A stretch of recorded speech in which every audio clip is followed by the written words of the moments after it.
ZAEA itaendelea kutoa vitendea kazi. Natambua bodaboda mpo hapa, wengi mnafanya kazi za watu. Sisi tungependa muwe na ushirika, tukuwezesheni muwe na boda zenu nyinyi wenyewe.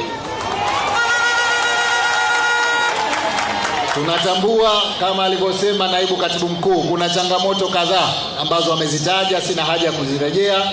Tutahakikisha tunasimamia kuondoa changamoto zinazokukabilini katika biashara yenu.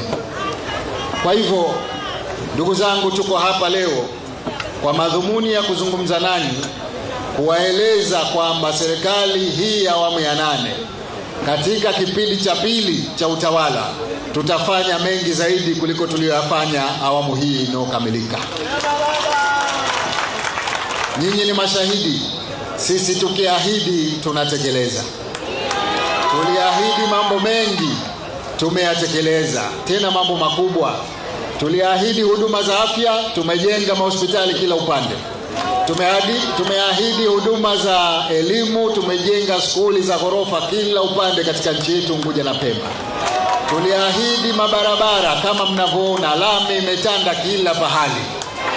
Tuliahidi masoko, nimeyataja hapa, kila upande kuna masoko ya kisasa. Alimradi kila ahadi tulioiweka tumetimiza. Hamna sababu kwa nini msituamini awamu ijayo tunaposema tutafanya makubwa kuliko haya.